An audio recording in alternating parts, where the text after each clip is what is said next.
Hi guys! Good morning sa inyong lahat. So, today, nandito na kami sa Rome. Nag-flight kami kagabi and this is our first day dito sa Rome and we're staying in a hotel. I forgot the name but itutur ko kayo dito sa hotel na tinitigilan namin. Napakaganda ng hotel dito and also ang ganda din ng Rome and mamaya, nakailang po na ako dito sa Rome. Pabalik-balik lang but this time kasama ko na lahat ng mga anak ko. So I'm so happy. I'm so excited later to see the Colosseum again, but probably we'll do that tomorrow or the next day. We'll be here for I think 5 days and then after that we will be in Morocco to celebrate my birthday. And then after that, we will be spending 1 week in Spain bago kami umuwi ng Ireland at bago namin tapusin ang aming holiday. I-share ko lang sa inyo itong pool dito sa stay namin na hotel. So, the plan for today is just have breakfast. Pagkatapos nito, pupunta kami sa mall na siguro sa sentro and then hopefully hanapin namin yung Jollibee and pagkatapos namin kumain, pumunta lang kami sa mall and then babalik na kami sa hotel. We're just taking today a really relaxing day kasi bukas magpo-Colosseum kami at magmuseum. So ito yung papakita ko sa inyo yung morning ko. I'm sending you all my love as always and always wag kakalimutang mag-share ng family picture ninyo or sundin nyo yung mga instructions sa bawat video para manalo kayo ng school supply.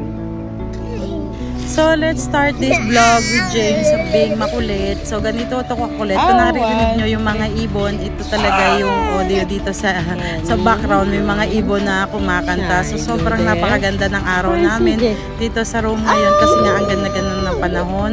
At syempre pa, ang sweet ni James. So, kung nakikita nyo sa mga vlog at video ko, talagang ganito kasweet itong batang to. Gusto nito palagi niyayakap, pinahalikan, kinukulit siya.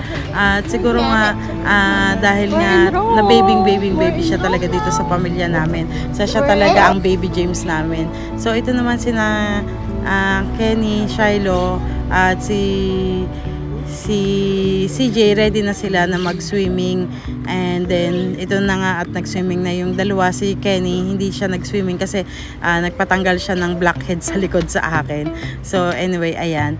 So hindi rin ako magsuswimming. Gusto ko lang tumambay dito sa pool at i-enjoy ang sunshine at makinig sa mga ibon kasi it's been a long time since na nakadinig ako ng mga ibon na ganito na talagang nagsasagutan yung mga tunog. But anyway, ayan, i-share ko lang sa inyo ang aming umaga and I hope na maganda din yung umaga ninyo. I hope kumain na kayo ng breakfast.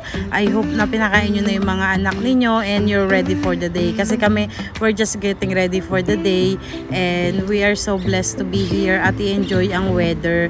So talagang nai-enjoy ko ngayon yung motherhood ko, yung holiday ko kasi nga medyo malaki-laki na yung mga bata and then kahit papaano hindi na talagang alagain. Si James na lang talaga yung iniintindi namin most of the time. And itong si Kenny, si Shiloh, si CJ naka-separate room na sila.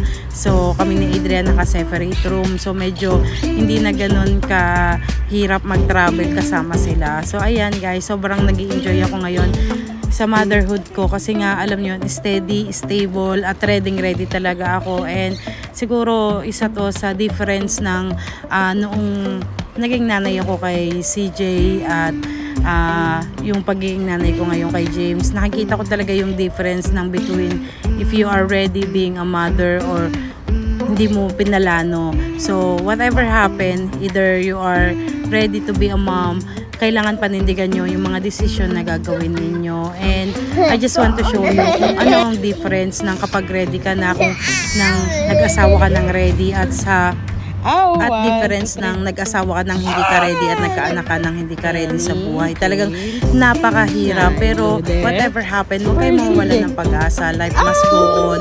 Love your children, love them, hug them, kiss them kasi nga sobrang bilis ng panahon, ang bilis nilang lumaki. At kahit paano ang pinagdadaanan nyo ngayon, isipin nyo, malalampasan nyo yan.